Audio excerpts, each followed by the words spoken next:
Hi guys, welcome to my mini vlog. तो यहाँ सुबह सुबह दीदी पूजा कर रही हैं क्योंकि गाइज़ मैं रात में बहुत थक गई थी। एनिवर्सरी सेलिब्रेट हुई थी ना मेरी, मुझे बहुत थकान हो रही थी, तो दीदी आज पूजा कर रही हैं। गाइज़ मेरे मंदिर का लुक ही चेंज कर दिया दीदी ने। कान्हा जी का बहुत प्यारा श्रृंगार किया, यू कैन सी।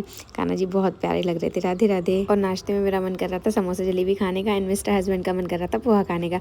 बस फिर हम सब ने नाश्ता किया। गाइज़ दीदी जी नाश्ता करने के बाद थोड़ा काम से चले गए थे, और यहाँ पे मैं बना रही हूँ दाल बाटी, क्योंकि मैं सरप्राइज़ देना चाहती थी दीदी जी को दाल बाटी बनाकर। बस मैंने फटाफट बाटी का आटा लगाया एंड दाल भी फ्राई कर ली थी। बट भरता दीदी ने आकर बनाया था, बहुत टेस्टी भरता बनाया था गाइज़। मेरी दाल बाटी बन के रेडी हो चुकी थी एंड दीदी जीजू भी आ गए थे। फिर मैंने जीजू एंड मिस्टर हस्बैंड की थाली लगाई, एंड मिस्टर हस्बैंड को भी बाटी बहुत पसंद आई थी गाइस। मेरे यहाँ पे दाल बाटी सबको बहुत पसंद है गाइस, एंड मिस्टर हस्बैंड की तो फेवरेट है। बस फिर मैंने और दीदी ने भी फटाफट खाना खा लिया था, क्योंकि अब हमें करना था गिफ्ट्स अनपैक। ये तो मेरा फेवरेट काम है गाइस। दीदी मुझसे कह रही थी तू गैस कर कि क्या क्या होगा, फिर मैं गैस कर रही थी गाइस। बहुत मज़ा आ रहा था गैस करने में। गाइस सबसे पहले गिफ्ट अनपैक किया हमने बुआ जी का। दीदी कह रही थी तू गेस कर क्या होगा इसमें। तो आई वॉज इमेजिनिंग कि शायद साड़ी या कुछ तो भी, क्योंकि बहुत सॉफ्ट था, या मुझे टेडी बियर भी लग रहा था गाइस। बट फिर दीदी ने अनपैक किया तो निकली उसमें bed sheet, woollen bed sheet. And मुझे ये भी लग रहा था शायद ये कंबल है। बट फिर दीदी ने बोला कि नहीं कंबल नहीं है, वुलन बेड शीट है। मैंने कहा अच्छा। गाइस बुआ जी ने बहुत ही प्यारी वुलन बेड शीट दी है, थैंक यू बुआ जी। फिर हमने अनपैक की बड़ी बुआ जी की गिफ्ट। वो भी इतनी प्यारी थी, राधा कृष्ण बहुत प्यारे लग रहे थे। मेरी आंखें तो उनको देखती ही जा रही थी।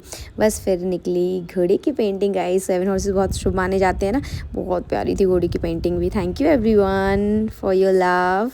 बस गिफ्ट्स अनपैक करने के बाद हमने ढेर सारी बातें करी एंड रात हो गई थी, फिर हम सो गए थे।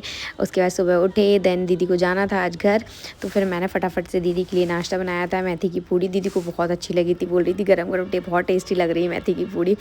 बस फिर कविश जा रहा था गाइस, मुझे बहुत बुरा लग रहा था। मैं कविश से बोल रही थी बाय भैया, तो बाय कर रहा था। ये 2 दिन कैसे निकल गए गाइस पता ही नहीं चला, सच में बहुत अच्छा लगा। सबके साथ बहुत अच्छा लगता है।